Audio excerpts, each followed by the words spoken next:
Welcome dear friends once again, and as you know that I am making several videos on topics which are important for students, and good news are highlighted by me.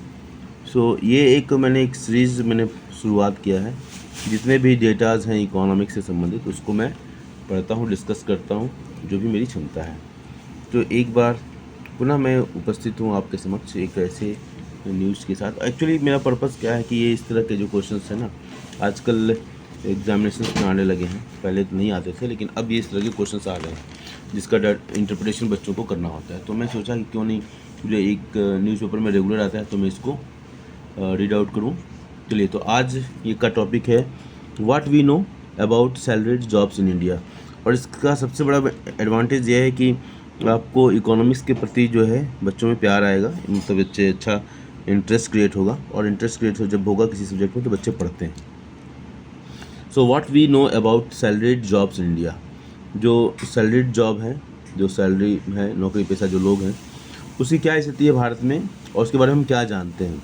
तो एक article है, so employment generation is the biggest talking point in union budget 24-25। तो union budget में इस point को highlight किया गया है जॉब्स के बारे में। और जैसा कि इस गवर्नमेंट का अप्रोच रहा है कि आप ट्रेडिशनल अगर आप जॉब सीकर्स हैं तो आपको धोखा होगा, आपको निराशा हाथ लगने वाली है, और अभी नहीं, आगे आने वाले समय में ये निराशा आपको हाथ लगेगी। ये बिल्कुल क्लियर कट मतलब बात समझ में रखनी होगी कि अगर आप स्किल्ड नहीं हैं, आपके पास योग्यता नहीं है, तो आगे आने वाले समय में आने वाला समय जो है आपके लिए अच्छा नहीं होने वाला है। Employment generation is the biggest talking point in Union Budget 2024-25. The budget speech talks about earmarking rupees 2 lakhs crore over the next 5 years. मतलब अगले 5 साल में जो है 2 लाख करोड़ जॉब्स को क्रिएट करने की बात की गई है। To achieve this task, the major focus of this policies will be on generating salaried jobs in the formal sector.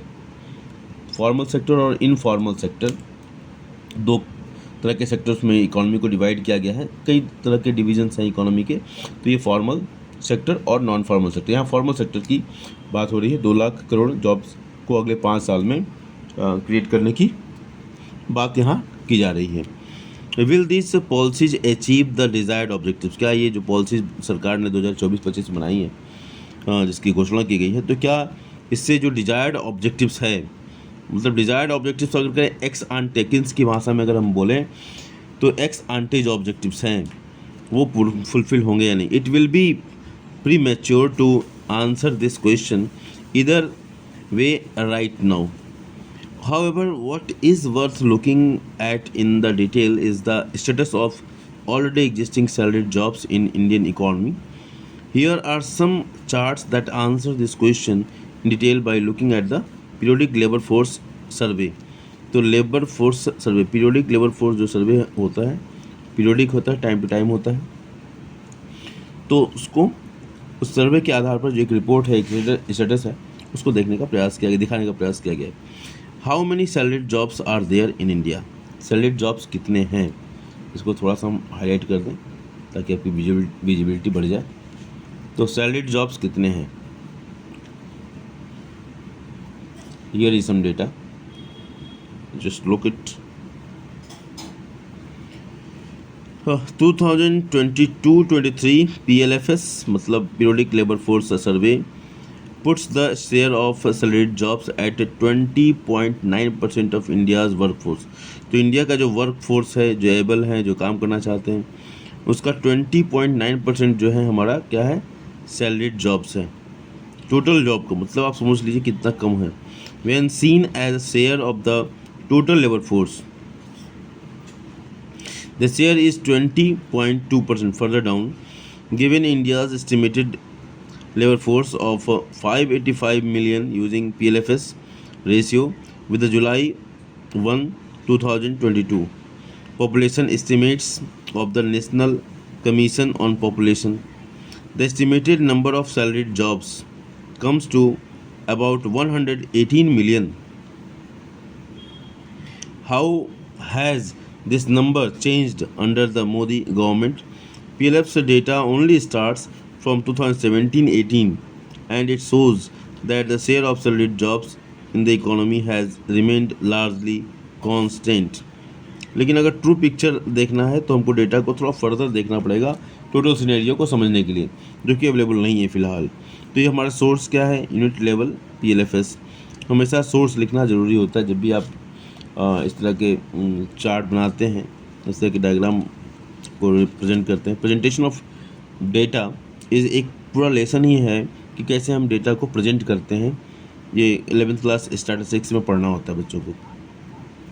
Share of salaried workers in labour force and work force. Okay, तो जो share है salaried workers का वो total जो labour force में क्या है और वर्क फोर्स में क्या है। सो इन वर्क फोर्स में हम देखते हैं पहले 22.8 2017-18 में परसेंटेज है, तो कितना है? 22.8% है, ठीक है, टोटल शेयर वर्क फोर्स में।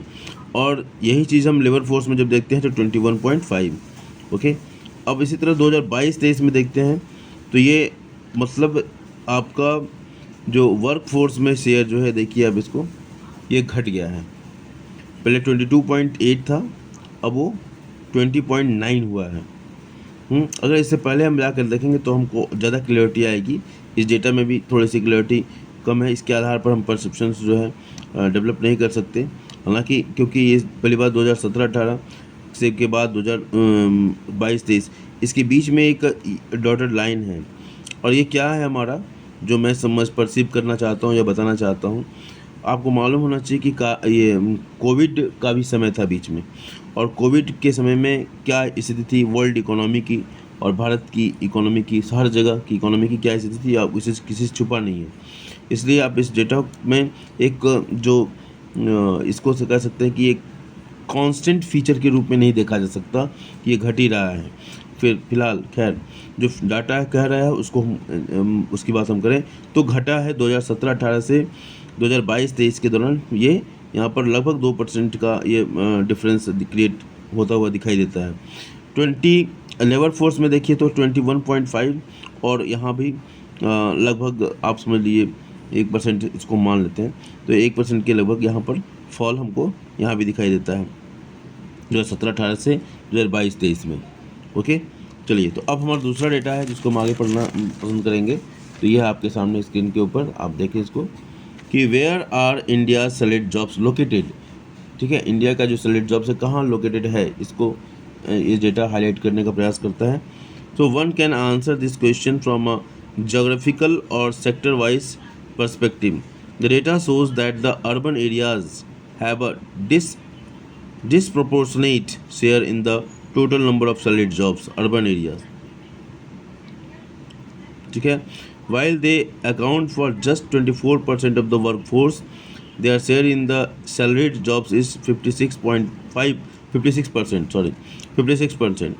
ठीक है, ये पॉइंट टू बी हाईलाइटेड।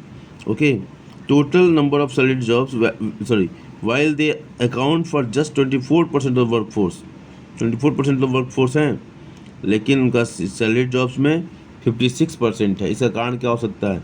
इसका कारण ये हो सकता है, पहली बात कि this people are skilled, they know house, ठीक है, दे वो उस जॉब्स के अनुसार तैयार हो रहे हैं, और जो हमारा ग्रामीण परिवेश है, जो गांव की जनता वो डिटैच हो गई है, जॉब के रिक्वायरमेंट कुछ और है और उनके पास कुछ और है। मतलब पढ़ाई का अगर करिकुलम को भी अगर फोकस करना चाहें तो मार्केट के रिक्वायरमेंट को एजुकेशन कहीं ना कहीं फेल हो रहा है फुलफ़िल करता हुआ, स्पेशली हम रूरल इकोनॉमी की बात करें, रूरल एरियाज़ की बात करें। चलिए, तो to be sure PLFS also counts paid apprentices and those receiving piecemeal wages as a regular wages or salaried, no distinction, as long as there is no daily or periodic renewal of the work contract. It does not need to be a written one. In terms of major sectors, just three, namely public administration, defense and other services, trade, hotels, transport, storage and communication, and manufacturing account for 84% of total salaried job. अब इन सबों में job की संख्या ज़्यादा है compare to the other sectors. ठीक है, यहाँ एक बात कही गई है to be sure PLFS also count. ये पीएलएफ्स ने जो है इसको भी काउंट किया। पीएलएफ्स को मतलब फिर दोबारा बता दूँ आपको, periodic labour force survey, PLFS. तो PLFS also counts paid apprentices को भी काउंट किया है and these receipts piecemeal wages as regular wages और salaried as long as there is no daily और periodic renewal of the work contract. चलिए, तो this is again a disproportionate distribution as these sectors account for just 38% of the total workforce. ठीक है, in the country is the urban skew in salaried jobs a reflection of agriculture employment in rural areas? Not really. Even if one were to exclude agriculture employment, the relative share of urban areas in salaried jobs would still be 1.35 compared to just 0.75 of the rural areas. मतलब urban area में हर तरीके से देखा जाए तो job opportunities ज़्यादा नज़र आता है compare to the rural areas. ये फैक्ट है, और रूरल एरिया में बेसिकली एग्रीकल्चर ही एकमात्र साधन दिखाई देता है लोगों को। चलिए, तो share of industry ex located in the total regular wages salaried workers in 2022-23। ठीक है, तो इसको देखते हैं। तो माइनिंग एंड अच्छा, यहाँ पर एक share of industry in to location in total regular wages oblique salaried workers in 2022-23। चलिए, तो माइनिंग एंड क्वायरिंग में 0.4, रूरल में 0.4 and urban is also 0.4। Electricity, gas, water supply and other utility services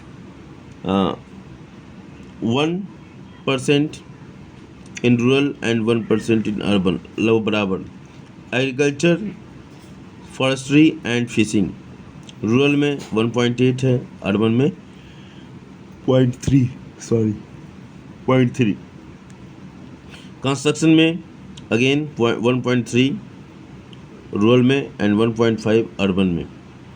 financial services, यहाँ पर huge gap देख सकते हैं। Financial services, real estates and professional services only 2.6 है almost what I C.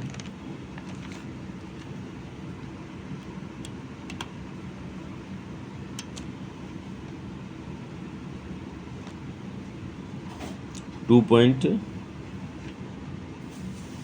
Six होना चाहिए, 2.6 है, 2.6 एंड 5.5 जैसे अर्बन एरियाज में। और इसके बाद हम देखते हैं manufacturing 10.5 in the rural and 13.3 in the urban. Trade, hotels, transport, storage and communication 11.1 rural and 17.3 urban areas में। Public administration, defence and other services 15.5 rural and 16.6 urban areas में। तो ये हमारा था कि जो सैलरीड जॉब्स हैं वो कहाँ लोकेटेड हैं, रूरल और अर्बन में एक डिवीज़न दिया गया था, काफ़ी अच्छा डिवीज़न था ये। अभी हमारा है तीसरा, who has India's salaried jobs. ठीक है, who has India salaried job, किसके पास है ये।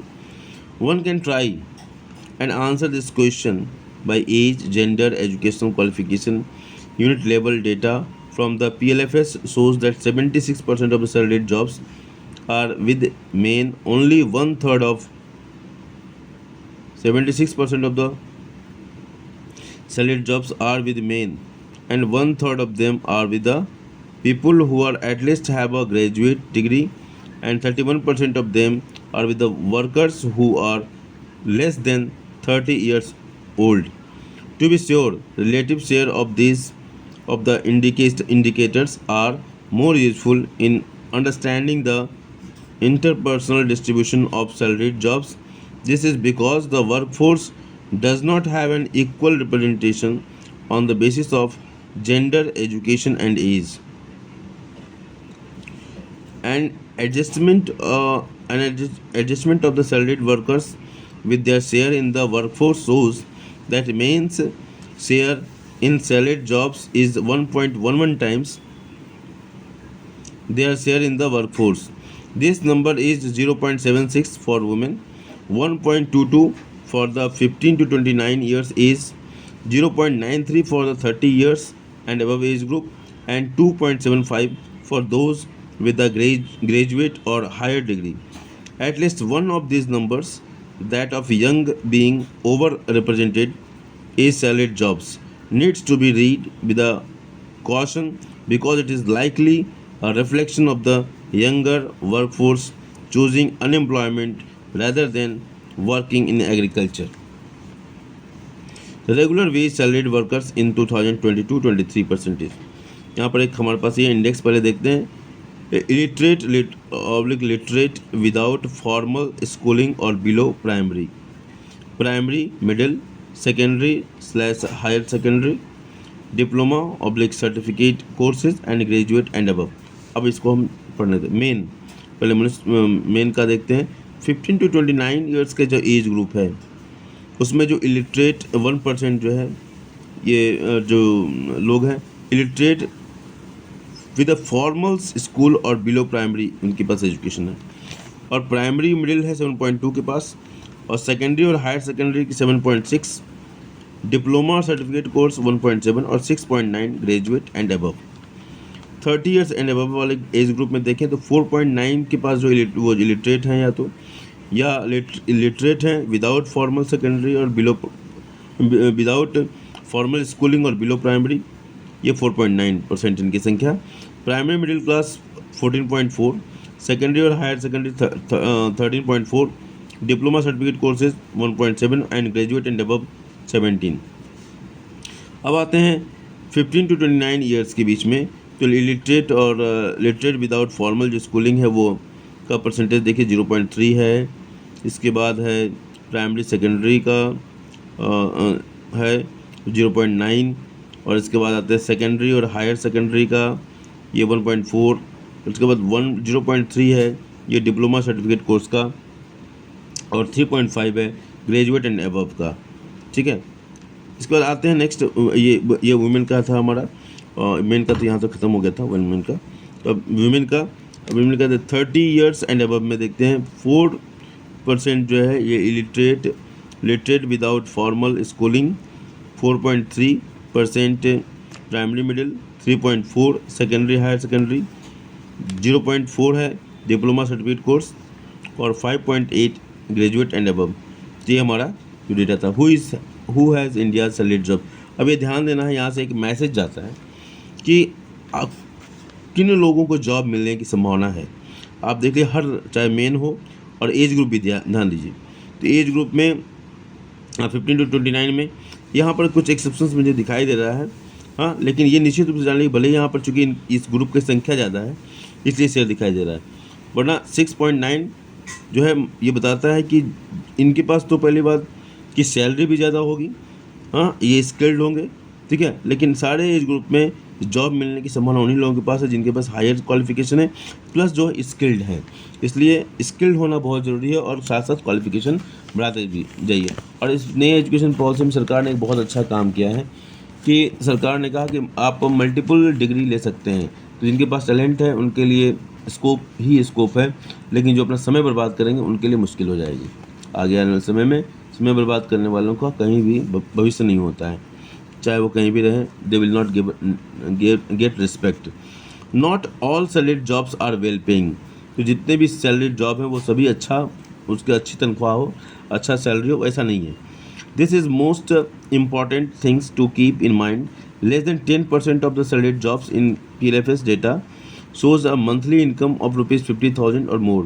More than 2/3 of them actually have an income of less than 20,000 per month. Similarly, a lot of salaried jobs don't have social security provisions. Only 44% of the salaried jobs in the PLFs have some form of social security provisions, which the PLFS defines as provisions where the employer makes a contribution such as EPF or paid maternity leaves.